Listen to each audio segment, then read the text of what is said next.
I'm Ellen, I'm 15 and I'm autistic. I'm passionate about raising awareness of autism, and I believe that understanding and knowledge are vital to living life with autism. Not only for the general population to understand autism, but for autistic people to understand themselves.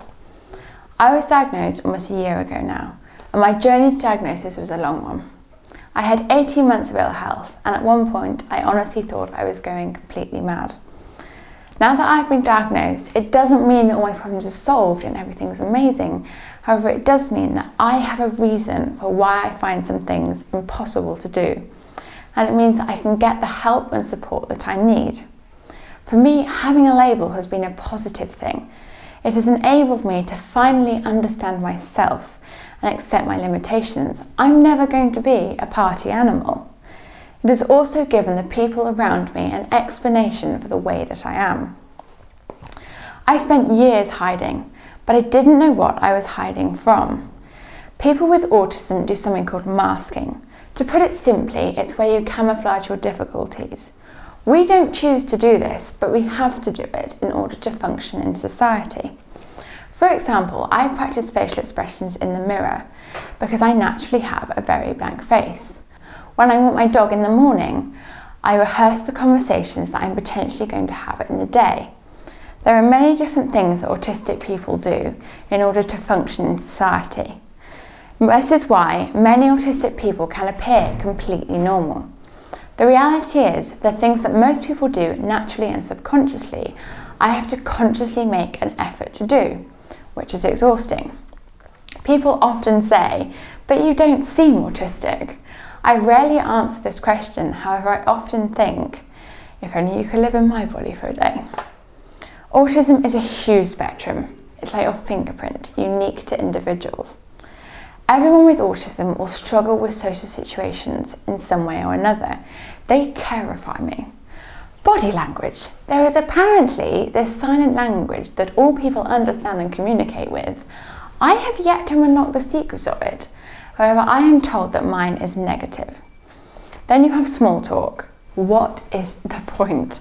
I simply cannot understand why people gather together to talk about things that in my mind are completely meaningless. I don't really care what you did at the weekend or what your angelic child's most recent achievement is. I find it so frustrating and boring. What I want to do is sit down with people and discuss current issues or talk about ideas and theories about things. It is meaningful and I can see a point to it. I take things very literally, so sayings constantly confuse me. If you've not already completely lost me with your obsession with boring conversations, then just say, "No man is an island," and you've utterly lost me. I'm then sat there trying to figure out what the heck you mean. It's no wonder I keep my social engagements to cows, sheep and stubborn farmers. I am also very blunt and direct. I have no filter. If you want to know honestly how you look in an outfit, then ask someone with autism, because they will tell you exactly how you look. When I'm in a social situation, I'm anxious. So if you ask me a question, I panic and will answer with exactly what is in my head. I was looking around a school and was asked how it was compared to my current school. I answered with, "It's a bit of a dump," which was truthful, and what I was thinking at the time. However, with hindsight, probably wasn't the best thing to say. As you can see, I get into some awkward situations, and I often don't realise that I have just dropped a bombshell into the conversation because of my direct manner. I then suddenly think, why is everyone looking at me? What did I say? Most people don't like change. It's a natural thing to fear. However, autistic people really don't like change. Even tiny changes bother us. For example, it drives me crazy when I come home from school and someone has been in my room. I know someone has been in my room because I immediately notice tiny changes to how I left it. People with autism find unpredictability very unsettling, so changes of plan are hard to cope with. In the morning, I plan my day and decide what I'm going to do, and if that plan gets changed, then I need some time to work out the new plan. Fire alarms are one of the many things I dread at school. I have no idea when they're going to happen, how long they're going to last, and the noise of them drives me up the wall. Fire alarms change routine and are very unpredictable. A big part of autism is sensory difficulties. Many people with autism don't like wearing certain textured materials or busy places and loud noises. I hate being touched by people. There's apparently this new modern thing where when you meet someone you know in public, you hug them. No thank you. Personal space, what was wrong with a handshake? I also jump at the tiniest thing because my senses are constantly on high alert. It is utterly humiliating and the complete opposite of my general personality. I also have something called auditory processing disorder, APD for short. This means that I can't filter out background noise and different noises get mixed up. My hearing is like tuning a radio. If there is only one noise I can hear, then I can hear it clearly. However, as soon as there is more than one noise, it's like the radio has gone crackly. I have to lip read most of the time in order to understand anything. I struggle to keep up with conversations, and as you can imagine, going to school is a bit difficult. I have a one-to-one at school because I find the busy environment a struggle, and I need someone to be my ears for me and help me organise my thoughts. School is definitely not my natural environment, but I really enjoy learning and studying. Having a one-to-one has enabled me to access learning again. It has taken a long time of working with my one-to-ones for it to be completely comfortable. It's definitely not a quick fix, but over time it's become really effective and very helpful. My one-to-ones have managed to peel away a few of the layers of armour that I have around myself. I hate asking for help, and most of the time at school I'm masking so I can appear completely fine. I also have a reduced timetable, so I only study English, maths, science, history and geography. This has meant that I have a balance of school and being free to do the things that keep me functioning and able to go to school and learn. I struggle with feelings. I'm very steady. I don't get excited or sad, I'm just calm. However, with animals, it is a completely different story. I feel the feelings that most people feel towards other people, towards animals. I love them and I can empathise with them. Basically, all the things I struggle with around people are very simple and easy with animals. I can read animals, I can read their body language, I can communicate with them, and my attention to detail is very helpful.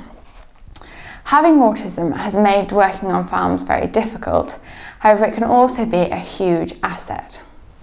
I have convinced a lot of farmers I work with that it's a good thing, and there's nothing wrong with being autistic. It can be really, really helpful. I don't like being around other people's emotions. They confuse me. I don't love people and I'm very happy on my own. I don't really need other people. I don't need company. And I have no social life. I also have no empathy whatsoever for people. And when people are upset or ill, it makes me feel angry. And I tend to bolt. I don't know how to cope with it. Bolting is something that I rarely do, but when I do, it's like your instincts kick in, your fight or flight. It is like you're being held underwater and you will do anything to get to the surface and take a breath. I can understand how animals feel when they are scared and act in the same way. As you can imagine, I am not the best person to be around with if you're ill, because not only do I have zero sympathy for you, I am also terrified of your germs. The best medicine for me has always been getting out on the farms that I work on. I started farming when I was 7 and haven't stopped. I have always been able to thrive in farming, and it is by far the environment where I'm most capable and happy. It is the only place where I can be me. I don't have to mask or live up to society's expectations. I don't have to think about every little thing that I do. I can be me and take a breath and relax. The farmers that I've worked with don't really care that I am autistic, and it doesn't matter. I'm good at working with animals, and in many ways it is my autism that has made me good at working with animals. I have seen a huge number of health professionals, and it makes it so much easier if I mention autism and they have some knowledge of the condition. For example, asking someone with autism about their social life probably isn't the best move. The likelihood is they find socialising difficult. However, asking someone with autism about their passions and how they like to fill their time is probably more positive. You will find that most autistic people have a special interest, and getting them to talk about it really helps to break the ice. You will probably get a monologue of facts and information about computers, outer space and black holes, or even a step-by-step account of a chess game with every move described in intricate detail. Just pretend you're interested. We can't read facial expressions. We won't know you're faking.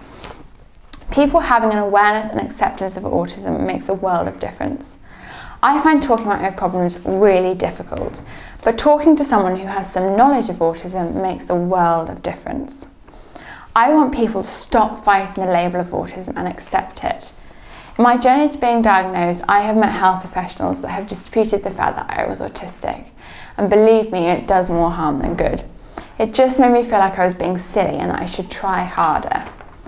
If I didn't have a label and diagnosis, I would not be here today and would have lived the rest of my life in constant confusion. I now understand myself, and that is very valuable.